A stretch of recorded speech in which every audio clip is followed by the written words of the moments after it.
Take point के संजीवनी batch में आप सभी का स्वागत है। यहाँ हम पॉलिटेक्निक में आए हुए प्रीवियस ईयर क्वेश्चन का चैप्टर वाइज डिस्कशन करते हैं। आज हमारा 8वां क्लास है। इससे पहले पिछले 7 क्लास में हमने विद्युत धारा और विद्युत धारा के चुंबकीय प्रभाव का थ्योरी सेशन और उसके बाद जो क्वेश्चन प्रीवियस ईयर आए हुए हैं उसका डिस्कशन किया। स्टूडेंट का अगर कुछ सुझाव हो या फिर कुछ पूछना चाहते हैं तो कमेंट बॉक्स में लिख सकते हैं। आज हम लोग एक अगला नया चैप्टर साउंड वेव ध्वनि तरंग स्टार्ट करेंगे। इसमें अभी इसका हम लोग अभी थ्योरी करेंगे और उसके बाद इससे रिलेटेड जो प्रीवियस ईयर क्वेश्चन आए हुए हैं वो अगले क्लास में देखेंगे। तो स्टूडेंट कॉपी कलम लेके बैठें और अपने से लिखने की कोशिश करें। इससे जो है थ्योरी सेशन को अच्छी तरह से समझने के बाद जो प्रीवियस ईयर क्वेश्चन आए हुए हैं उसको बनाने या समझने में आसानी होगी। ध्वनि ऊर्जा का एक रूप है जो हमारे कानों में श्रवण उत्पन्न करती है। तो ध्वनि में क्या होता है, जब कोई कहीं से साउंड जो है निकलता है तो क्या होता है कि हम सुनते हैं, तो उसके लिए एक मीडियम की ज़रूरत होती है। एक मीडियम ध्वनि जो स्रोत से उत्पन्न होकर ध्वनि सुनने वाले तक किसी माध्यम से होकर पहुंचती है। जैसा कि हम इस फिगर में देख पा रहे हैं, तो यहाँ से ध्वनि उत्पन्न होने के बाद एक मीडियम जो समान माध्यम है हवा, वो जो है हवा के माध्यम से हमारे कानों तक पहुंच रही है। यहाँ हम देख रहे हैं कि स्पीकर से एक ध्वनि उत्पन्न हुआ और जो है यह हवा के माध्यम से हवा में जो है एक कंपन पैदा किया जो अपने सामने की वायु को धक्का देकर आगे और पीछे तेज़ी से गति करती है और हमारे कानों तक पहुंचती है।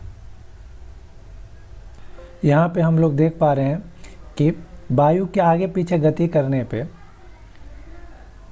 कहीं पे वायु के कण जो है इस जगह यहाँ पर और इस जगह की बात करें तो कण एक दूसरे के बहुत समीप आ गए हैं और जो है यहाँ पर और यहाँ पर कण जो वायु के कण एक दूसरे से दूर हैं। तो इस समीप वाले पोर्शन को, जहाँ पे वायु के कण एक दूसरे के बहुत समीप हैं, निकट हैं, यहाँ पे वायु का अधिक प्रेशर बन रहा है और यहाँ का घनत्व भी वायु का ज़्यादा बन रहा है, तो इसको हम जो है संपीड़न बोलते हैं। और संपीड़न यानी कि कंप्रेशन, यहाँ पे 2 वर्ड निकल के आया, कंप्रेशन यानी कि संपीड़न और रेयरफेक्शन यानी कि विरलन। तो कंप्रेशन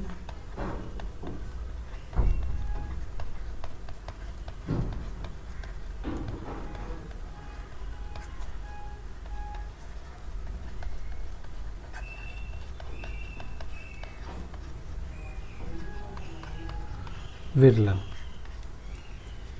संपीड़न में क्या होता है,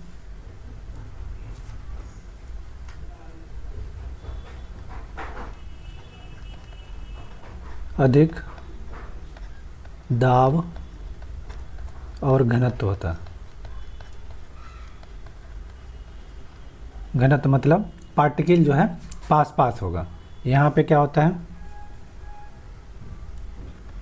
कम दाब और घनत्व होता है।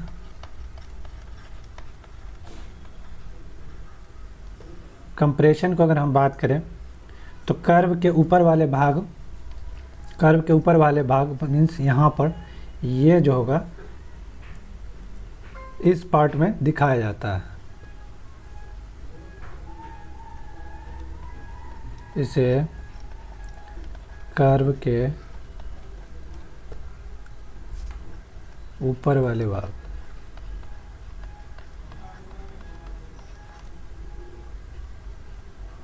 सिरिंग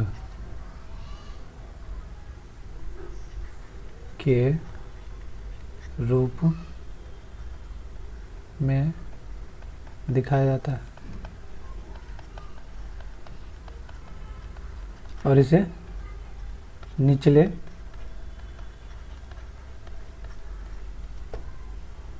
यानी कि गर्त वाले।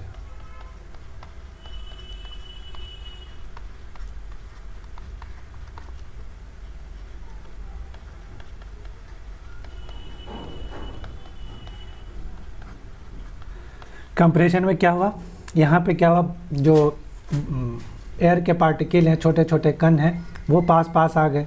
पास पास आने पे यहाँ पर क्या हुआ, डेंसिटी बढ़ गया, घनत्व बढ़ गया, और यहाँ पर दाब भी ज़्यादा होगा। तो इसको कर्व के ऊपर वाले भाग यानी कि श्रिंग में दिखाया जाता है, और कर्व के नीचे वाले भाग गर्त में, इसे क्या दिखाया जाता है, इसमें रेयरफैक्शन यानी कि विरलन को दिखाया जाता है। ये क्या हुआ, गर्त, और ये हुआ श्रिंग।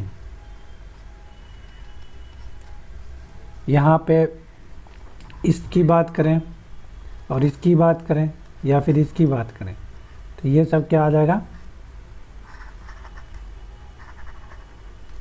संपीड़न यानी कि कंप्रेशन। और अगर हम इस वाले भाग की बात करें तो ये हो जाएगा विरलन यानी कि रेयरफैक्शन।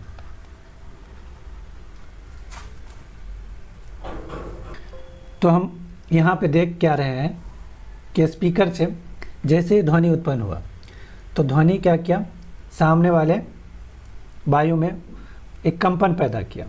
वो कंपन अपने सामने वाले वायु को धक्का देकर आगे पीछे तेज़ी से गति करने लगा।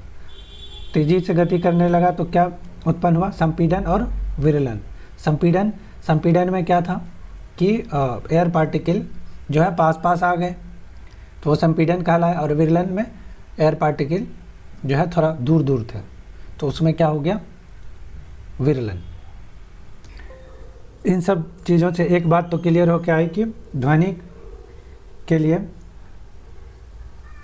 माध्यम की ज़रूरत होगी, या वैक्यूम यानी कि निर्वात से होकर नहीं चल सकती है।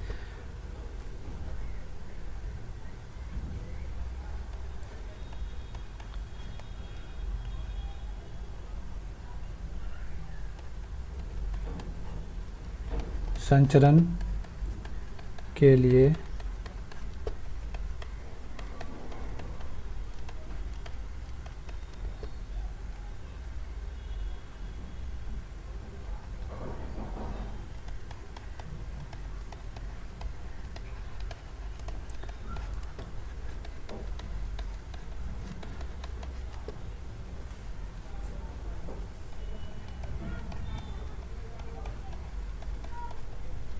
या निर्वात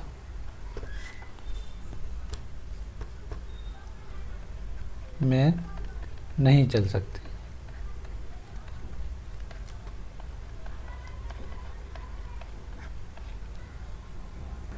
तो हम लोग इस तरह से देखते हैं कि ध्वनि जो है किसी माध्यम से होकर हमारे कानों तक एक कंप्रेशन और रेयरफैक्शन बनाते हुए पहुंचती है। ध्वनि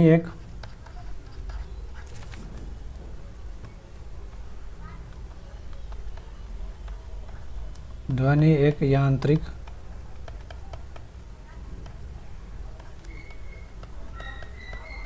तरंग है, क्योंकि यह माध्यम में कंपन से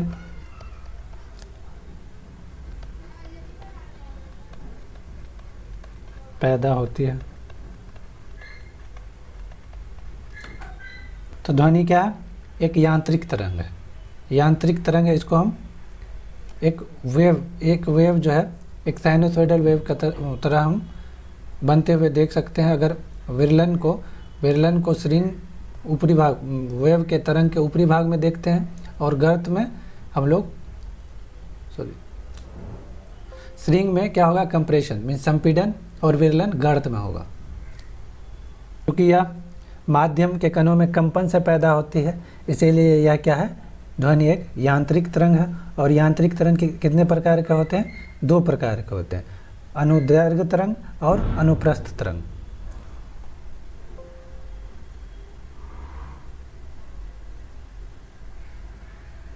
आगे हम लोग अनुदैर्घ्य तरंग और अनुप्रस्थ तरंग को समझेंगे। तो ध्वनि का वेग जो है मीडियम में, अलग अलग मीडियम में अलग अलग होता है। तो ध्वनि का वेग, इस पॉइंट को देखें, ध्वनि का वेग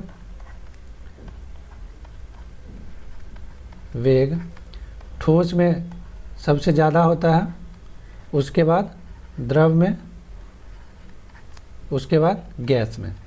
तो गैस में सबसे कम और ठोस में सबसे ज़्यादा होता है।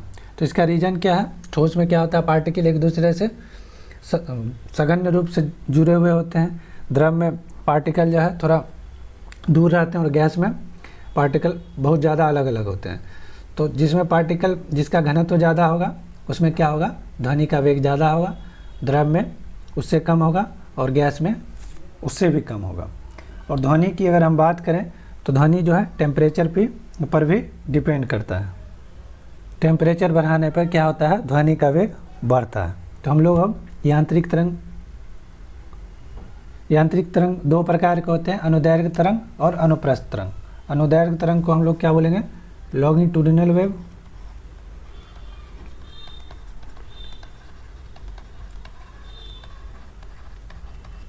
अनुप्रस्थ तरंग ट्रांसवर्स वेव।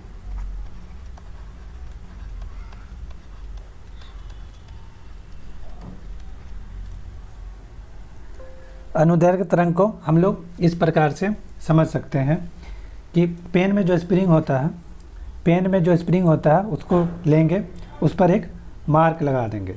अब स्प्रिंग को एक तरफ से खींचते हैं और छोड़ देते हैं, तो हम क्या देखते हैं, तो हम देखते हैं कि मार्क जो लगाए थे उसका विक्षोभ के कारण संचरण की दिशा के समांतर आगे पीछे गति करता है। मीन्स हम लोग यह देखते हैं कि मार्क यहाँ पे अगर मीन्स पेन के स्प्रिंग पर अगर एक मार्क लगाते हैं, मार्क मीन्स पे स्प्रिंग को आगे खींच करके छोड़ देते हैं, तो क्या हो रहा है, छोड़ने के बाद जो है इस तरह से मूव करने लगता है। तो क्या हो रहा है, वेव जो है इसी मीन्स समांतर ही वो मार्क किया हुआ पॉइंट जो है कंप्रेशन और रेयरफेक्शन के रूप में इस तरह से मूव करने लगता है, मीन्स आगे पीछे मूव करता है और वेव भी उसी दिशा में मूव करता है। तो इस प्रकार अनुदैर्घ्य तरंग का मतलब अनुदैर्घ्य तरंग में माध्यम के कणों का विस्थापन विक्षोभ के संचरण की दिशा के समांतर होता है। सेम यही चीज़ ध्वनि के संचरण में भी सेम यही चीज़ होता है। उसमें भी जो है कंप्रेशन और रेयरफेक्शन बनते हुए एक वेव जो है हमारे कानों तक पहुंचता है और इसी से हमें एक श्रवण, एक सुनने की अनुभूति होती है। यहाँ पे अगर हम देखें, यहाँ क्या हो रहा है, यहाँ पे अधिक दाब है और स्प्रिंग के जो कॉइल हैं एक दूसरे से सटे हुए हैं, तो इसको हम क्या बोलेंगे, कंप्रेशन यानी कि संपीड़न।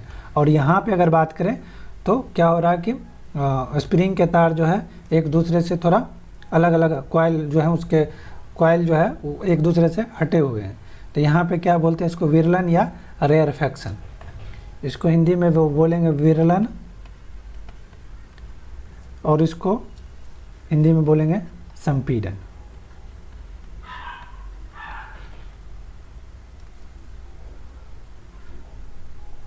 तो हम जो है देखते हैं कि वेव जो है उसी डायरेक्शन में मूव कर रहा है जिस डायरेक्शन में स्प्रिंग पे जो मार्क किए थे वो मूव कर रहा है। तो उसे हम क्या बोलेंगे, अनुदैर्घ्य तरंग। अनुप्रस्थ तरंग की बात करें, अनुप्रस्थ तरंग की अगर बात करें तो इसको हम इस तरह से समझते हैं कि जब हम किसी नदी में पत्थर फेंकते हैं तो एक तरंग बनते हुए देखते हैं, वो जो है इस तरह का तरंग बनता है। तो यहाँ पे हम क्या देख रहे हैं, वेव जो है सीधे डायरेक्शन में जा रहा है। वेव जो है अगर यहाँ पे हम पानी में एक पत्थर मारे और उस पर एक क्या करें, कागज़ का टुकड़ा रख दें, तो हम क्या देखेंगे कि वेव के साथ ये ऊपर नीचे होके जा रहा है। तो इस प्रकार हम क्या देख रहे हैं कि माध्यम के कण तरंग के संचरण की दिशा के लंबवत गति करते हैं। मीन्स तरंग जो है इस तरह से आ रहा है, लेकिन इसका जो पार्टिकल है, इसका जो कण है वो जो है इस तरह से मोशन करते हुए जा रहा है, वेव बनाते हुए जा रहा है, तो इसको हम क्या बोलेंगे? अनुप्रस्थ तरंग। अनुप्रस्थ तरंग का उदाहरण लाइट है, फिर नदी में पत्थर फेंकने पर जो तरंग बनता है उसको अनुप्रस्थ तरंग या ट्रांसवर्स वेव कहते हैं।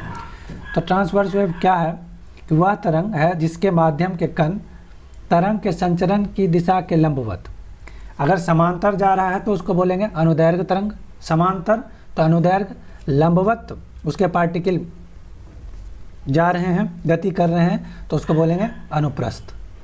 समांतर पार्टिकल यहाँ पे क्या करते हैं? समांतर मूव करते हैं, और यहाँ पे लंबवत।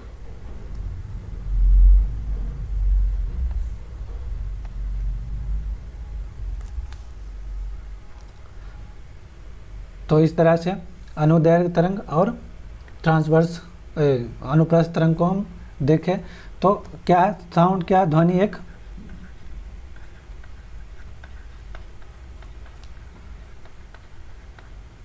अनुदैर्घ्य तरंग है,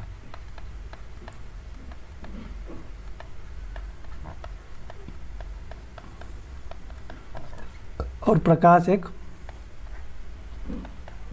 अनुप्रस्थ तरंग है।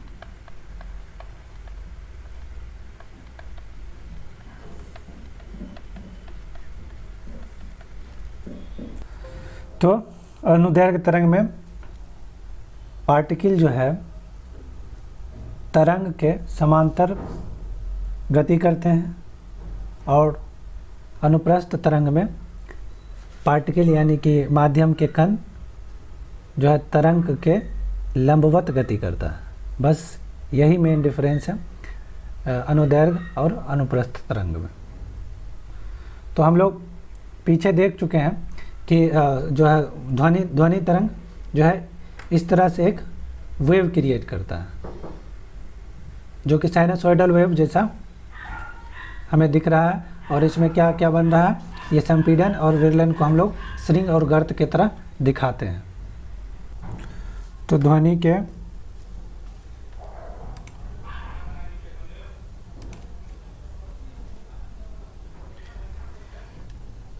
के कंप्रेशन को श्रृंग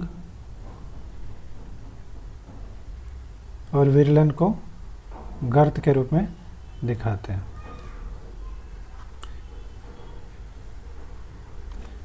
ये क्या है? ये श्रृंग क्रेस्ट यानी कि श्रृंग, ये टॉ यानी कि गर्त। तो ये वाला भाग संपीड़न वाला भाग, और ये वाला भाग विरलन वाला भाग। तो इसको अगर हम रिप्रेजेंट करें तो y equal to a sine omega t. तो y equal to a sine omega, omega को हम लोग क्या लिख सकते हैं? 2 pi n, 2 pi nu into t. तो अब हम लोग देखेंगे कि यहाँ पे आयाम क्या होता है। आयाम यहाँ पे क्या है? ए, एन क्या है? आवृत्ति, टी क्या है? आवर्तकाल,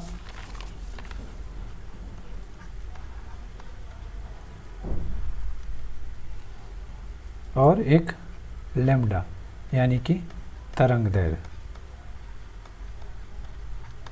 किसी भी तरंग के लिए ये सब पॉइंट जो है हम लोग समझेंगे। तो ये साउंड वेव है जो कि एयर के कंप्रेशन और रेयरफेक्शन के कारण हमारे कानों तक पहुंचता है। यहाँ पे वायु के कण जो है एक दूसरे को कंप्रेस करके और रेयरफेक्शन बना के किसी माध्यम से होकर हमारे कानों तक पहुंचता है।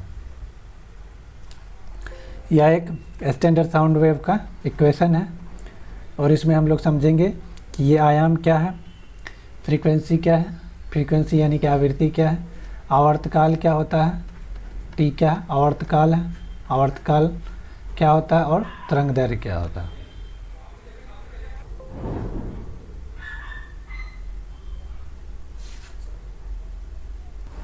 तो यहाँ पे अगर हम देखें तो ये भी स्ट्रिंग आएगा और ये गर्त आएगा। तो तरंगदैर्घ्य होता क्या है, दो क्रमागत स्ट्रिंग या गर्त के बीच की दूरी ही तरंगदैर्घ्य कहलाता है। मीन्स यहाँ से इस वेव का यहाँ तक जो होगा, इसका डिस्टेंस जो होगा वो तरंगदैर्घ्य कहलाता है। तरंगदैर्घ्य इसको रिप्रेजेंट करते हैं लैम्डा से, और इसका यूनिट क्या होता है, मीटर। इसकी अगर यूनिट की बात करें तो मीटर। तो दो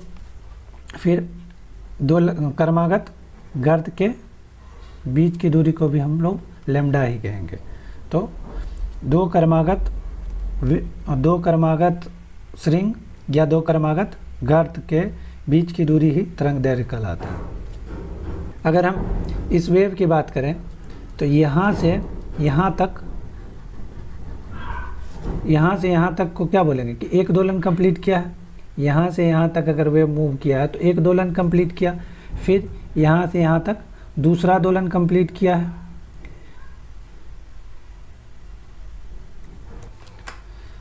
तो यहाँ से यहाँ तक एक दोलन,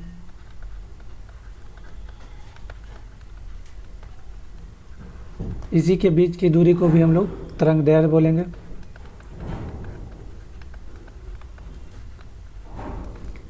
एक दोलन कंप्लीट करने में जितना समय अब लगेगा उसी को क्या बोलेंगे, आवर्तकाल। एक दोलन को पूरा करने में लगा समय आवर्तकाल कहलाता है।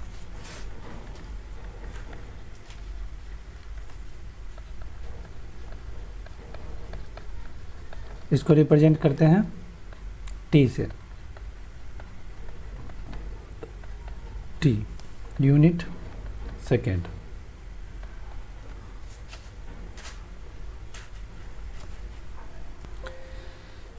यहाँ से यहाँ तक जो ऊंचाई है उसको हम लोग किस चीज़ से रिप्रेजेंट करते हैं, ए, यानी कि आयाम। आयाम क्या होता है, तो गर्त या स्ट्रिंग के ऊंचाई को हम लोग क्या बोलेंगे, को आयाम कहते हैं।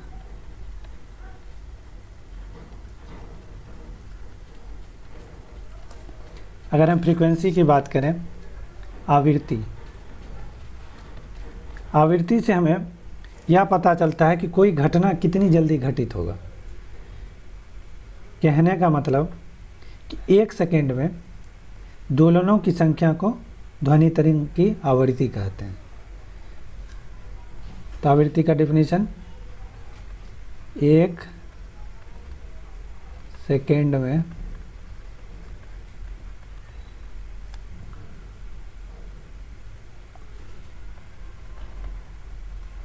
दोलनों की कुल संख्या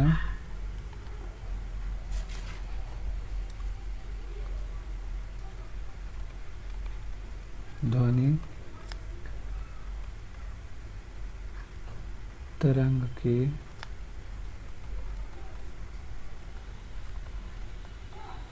आवृत्ति कहलाती है। इस तरह से हम जो है साउंड वेव का तरंगदैर्घ्य, लैम्डा, आवर्तकाल, आयाम और आवृत्ति का डेफिनेशन देखें।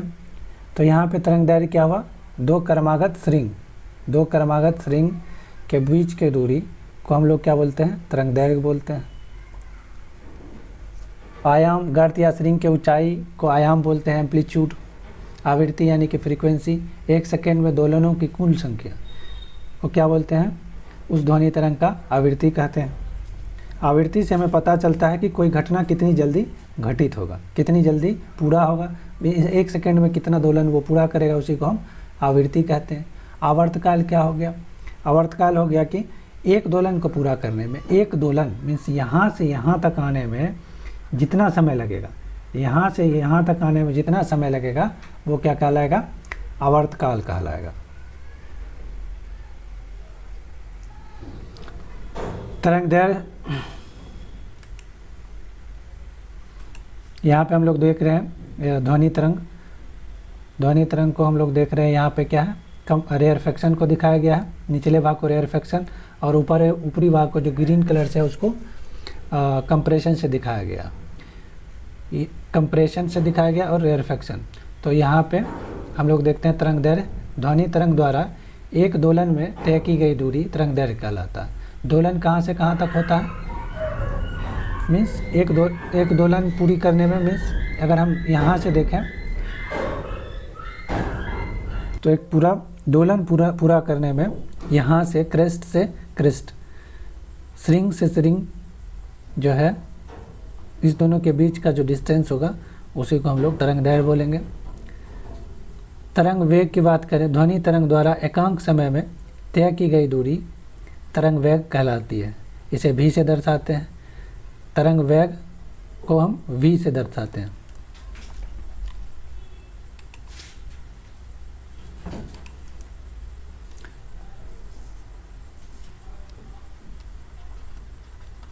तरंग वेग यानी कि वेलोसिटी, वेव वेलोसिटी।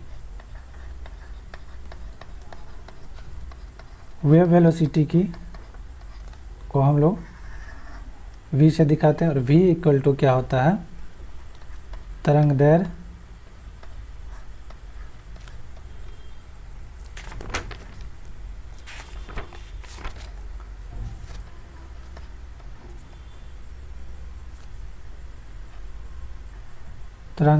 गुना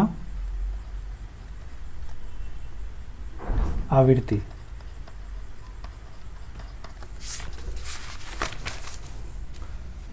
हम लोग इसको इस तरह से समझते हैं, वेग इक्वल टू क्या होता है? वेग इक्वल टू दूरी बटा समय। एक दोलन जो पूरा, एक दोलन में तय की गई दूरी को ही हम लोग क्या बोलते हैं? तरंग दैर्घ्य। और एक दोलन पूरा करने में लगा समय क्या होता है? आवर्तकाल। आवर्तकाल क्या होता है? एक दोलन में लगा समय आवर्तकाल कहलाता है। तो दूरी कितना हो गया? एक दोलन का दूरी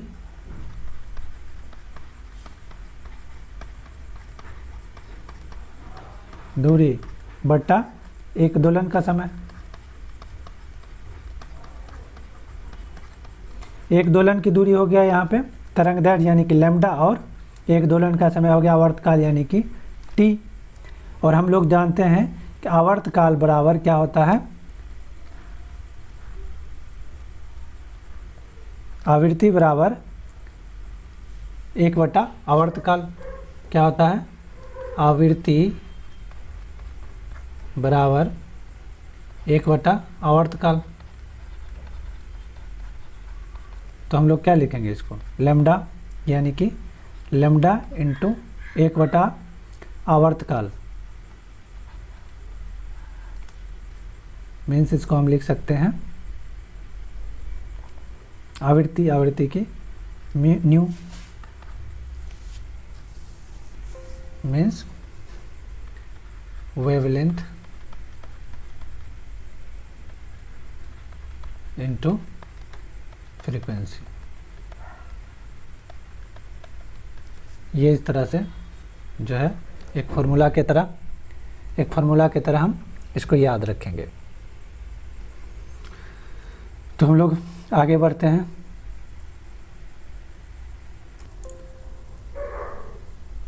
हम लोग एक ध्वनि तरंग को समझ लिए, उसके बाद ध्वनि एक अनुदैर्घ्य तरंग है, लॉन्गिट्यूडिनल वेव है, इसको समझ लिए।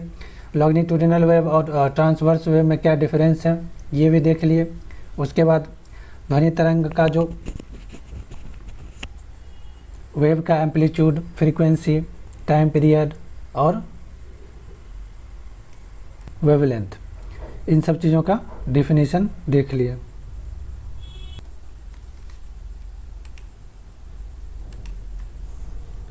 आवृत्ति के अनुसार वर्गीकरण। आवृत्ति यानी कि फ्रीक्वेंसी, आवृत्ति के अनुसार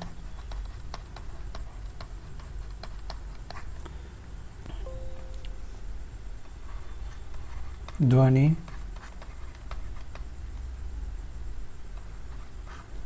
तरंग का वर्गीकरण।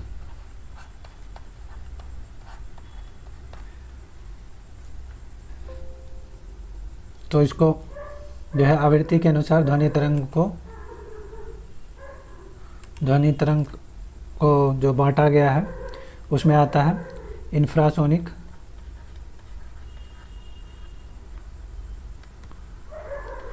सोनिक, अल्ट्रासोनिक, इंफ्रासोनिक क्या हुआ, अपश्रव्य, ये श्रवण ध्वनि, ये प्रसर्व्य।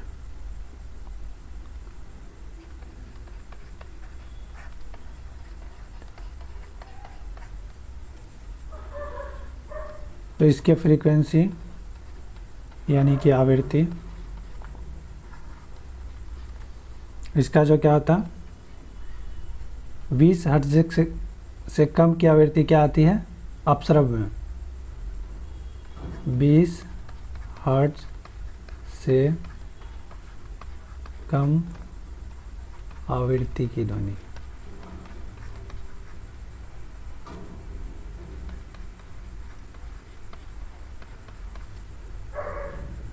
बीस हर्ट्ज से 20,000 हर्ट्ज तक के बीच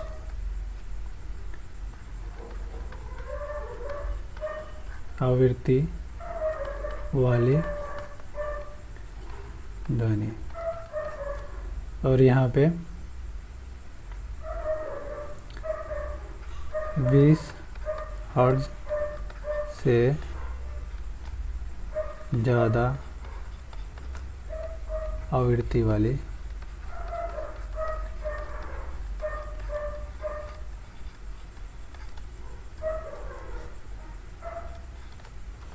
एक सामान्य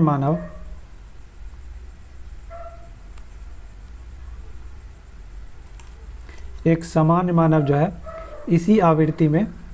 इसी आवृत्ति वाली ध्वनि को सुन सकता है।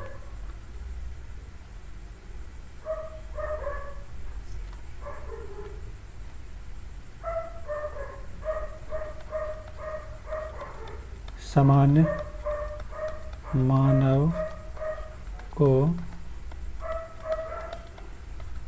सुनाई देने वाली ध्वनि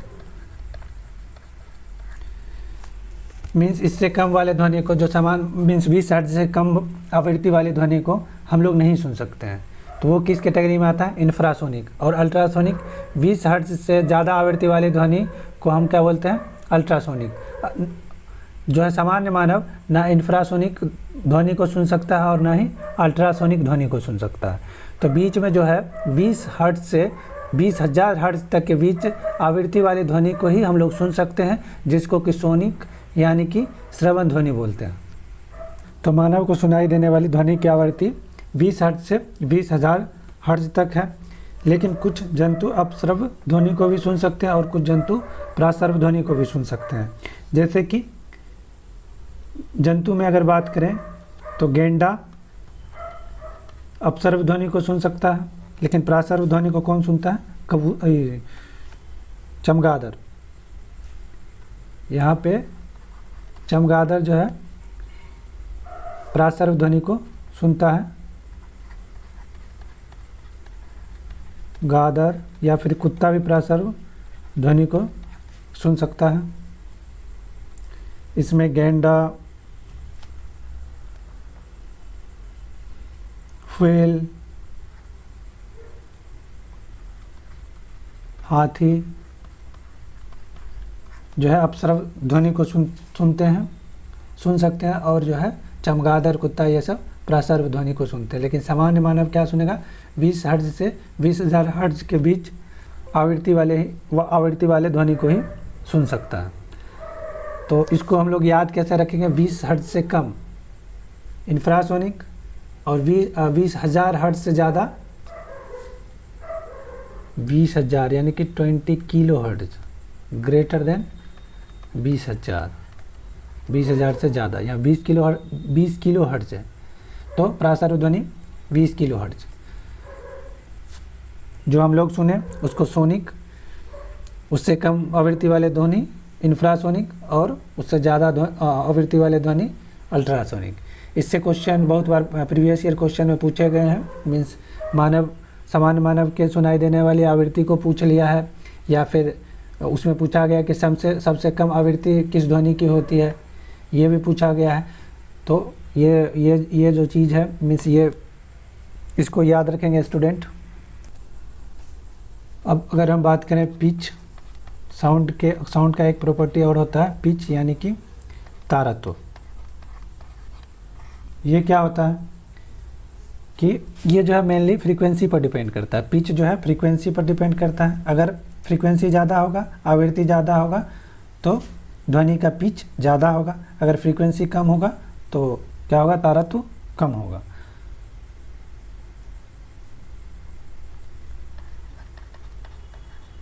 आवृत्ति अधिक तो क्या होता है, तारत्व अधिक। आवृत्ति कम तो तारत्व भी कम होगा। तो इसमें क्या होता, इसमें जो है ये जो है अगर हम फीमेल वॉइस की बात करें तो उसका पिच ज़्यादा होता है, और मेल वॉइस का क्या होता है, पिच कम होता है। मीन्स हम लोग क्या देखते हैं कि फीमेल का जो सुर होता है वो क्या होता है, तीखा होता है, तीखी और पतली होती है। तो उसमें क्या होता है कि आवृत्ति ज़्यादा होने के कारण, फ्रीक्वेंसी ज़्यादा होने के कारण इसका क्या होता है, पिच ज़्यादा होता है। और मेल वॉइस का क्या होता है, पिच कम होता है, उसमें आवृत्ति कम होती है।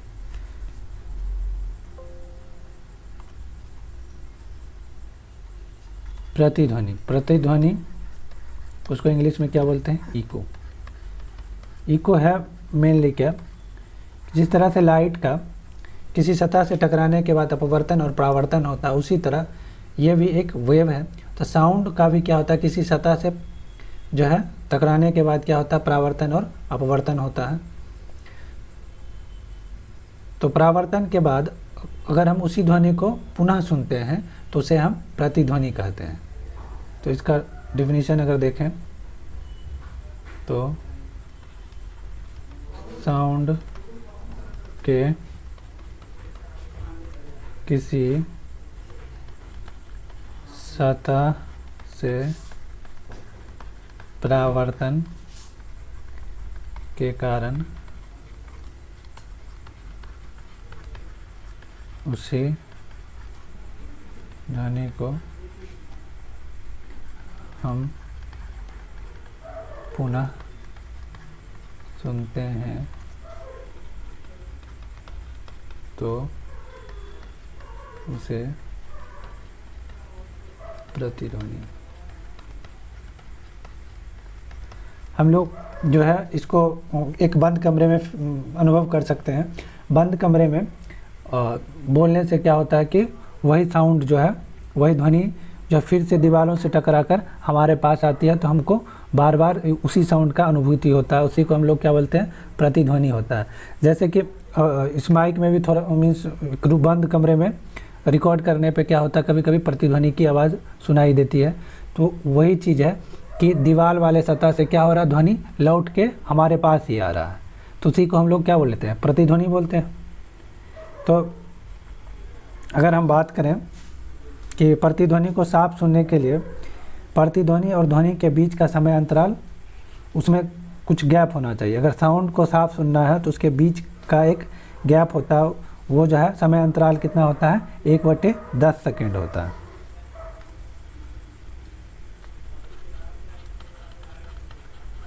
प्रतिध्वनि साफ सुनने के लिए प्रतिध्वनि और ध्वनि के बीच समय अंतराल 1/10 सेकेंड होना चाहिए। सेकेंड के 10वें हिस्से के बराबर इसका समय अंतराल होना चाहिए। अगर इससे कम होता है, कम से कम इससे कम होता है तो हमको प्रतिध्वनि साफ सुनाई नहीं देगा। तो हम जानते हैं कि ध्वनि का वेग हवा में कितना होता है, 344 मीटर पर सेकेंड के आसपास होता है। तो ध्वनि का वेग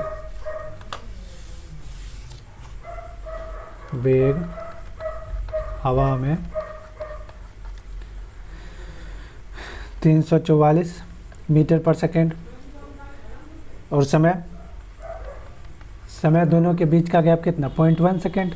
ऊपर से पता चला हम लोग को क्या 0.1 सेकेंड होना चाहिए। तो दूरी बराबर क्या होता है, दूरी बराबर वेग गुना समय, वेग गुना समय।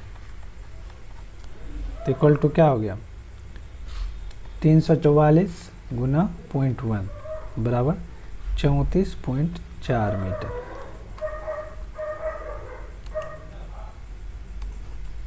इस प्रकार हम बोल सकते हैं कि प्रतिध्वनि को साफ सुनाई देने के लिए परावर्तन सतह से मनुष्य की दूरी इसके आधा होना चाहिए।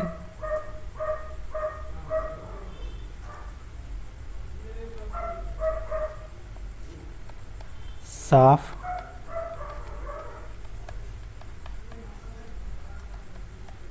प्रतिध्वनि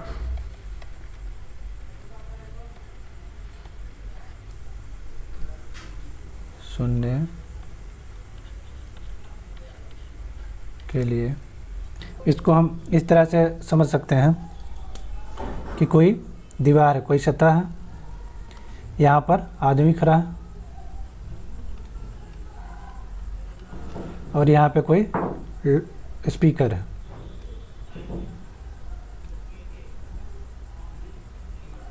स्पीकर है तो यहाँ से साउंड वेव निकलेगा। तो एक तो डायरेक्ट जो मनुष्य को सुनाई देता है ये ध्वनि। अब इसके बाद जो है ये ध्वनि जो है दीवार के पास जाके टकराने के बाद जो सुनाई देगा उसको हम क्या बोलते हैं, प्रतिध्वनि। ये हो गया।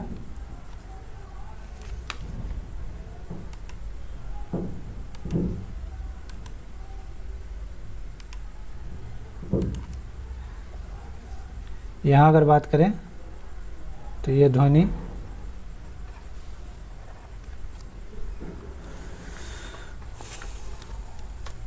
और यहाँ पे अगर बात करें तो ये जो है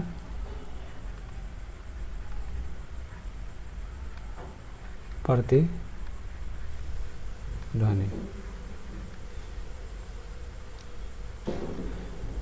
तो यहाँ से अगर बात करें तो यहाँ से अगर मीन्स ये 7.2, यहाँ से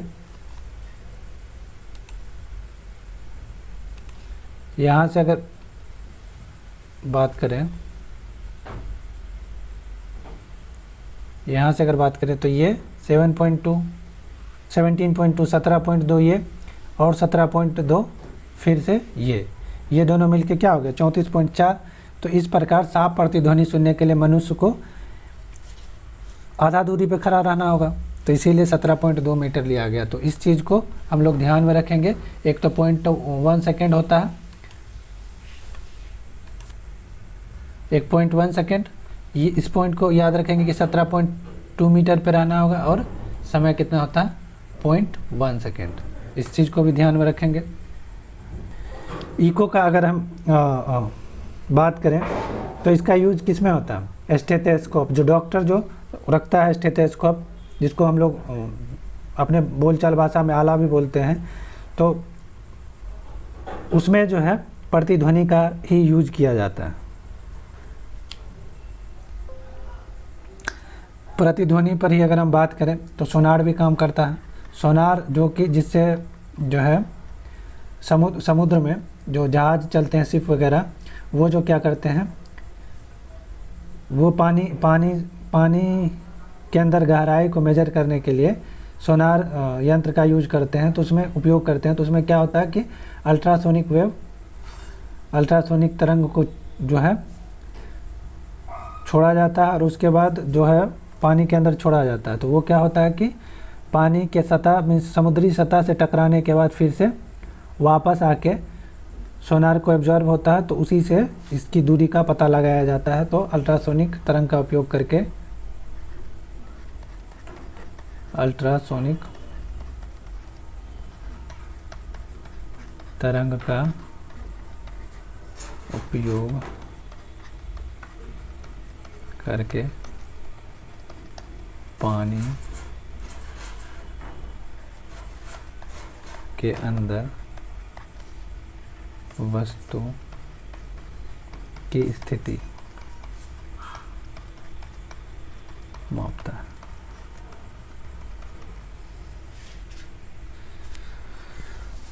जैसा कि हम जानते हैं कि ध्वनि का वेग ठोस में सबसे ज़्यादा, द्रव में उससे कम और गैसों में ध्वनि का वेग सबसे कम होता है।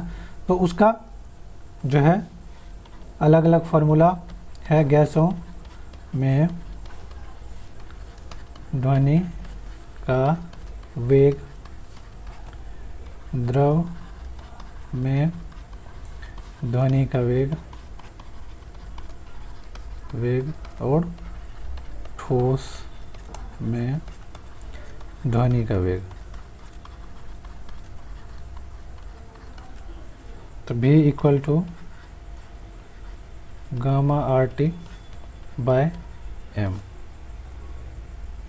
तो गामा यहाँ पे क्या है, इसको हम बोलते हैं सम एनट्रोपिक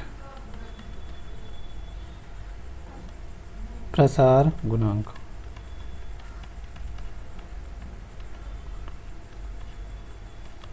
R क्या है, आइडियल गैस कांस्टेंट, सार्वत्रिक गैस नियतांक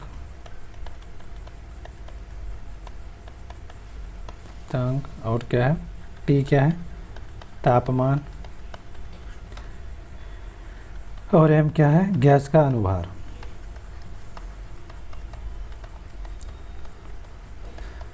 तो यहाँ से हम क्या देख रहे हैं कि टेम्परेचर बढ़ाने पे V क्या हो गया, यहाँ से हम देख रहे हैं V जो है डायरेक्टली प्रोपोर्शनल क्या हो जाएगा, टेम्परेचर का। टेम्परेचर बढ़ाएंगे तो वेलोसिटी बढ़ेगा, टेम्परेचर घटाएंगे तो वेलोसिटी घटेगा। द्रव में ध्वनि का वेग, यहाँ क्या होता है, V लिक्विड क्या होता है, K बाय रो, और V सॉलिड क्या होगा, E बाय रो। K यहाँ पे क्या है, आयतन प्रत्यास्थता गुणांक, और रो क्या है, ठोस का घनत्व, द्रव का घनत्व।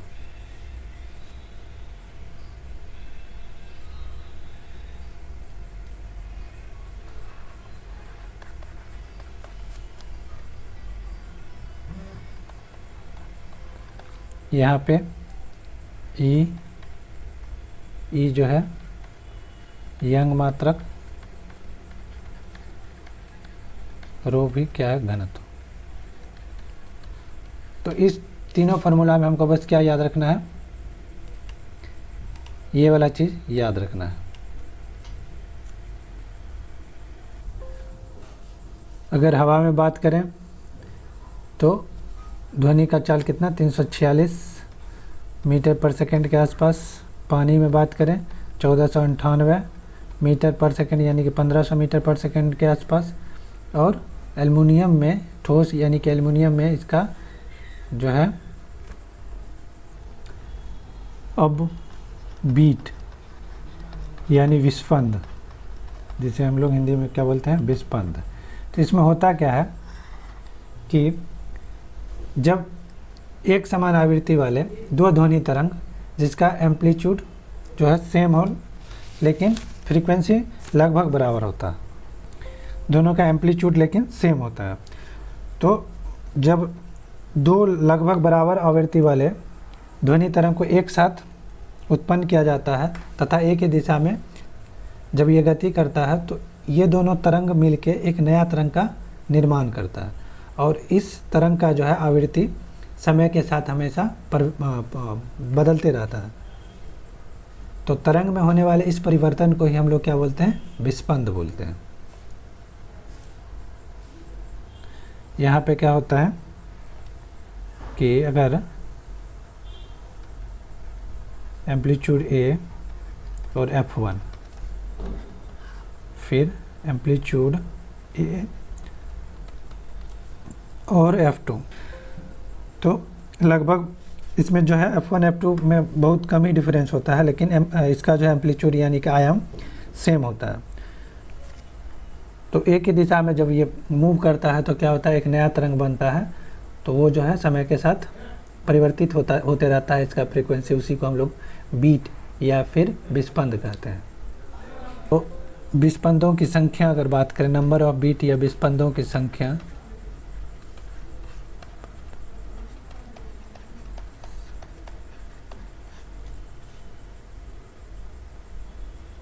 एक सेकेंड में कितना हो जाएगा, F1 माइनस F2। तो बीट की अगर हम बात करें तो बीट क्या होता है कि दो ध्वनि जिसका एम्पलीट्यूड सेम हो लेकिन फ्रीक्वेंसी में थोड़ा सा डिफरेंस हो, अगर एक ही दिशा में गति करता है तो एक नया तरंग बनता है, उस जो है नवीन तरंग का आवृत्ति समय के साथ परिवर्तित होते रहता है।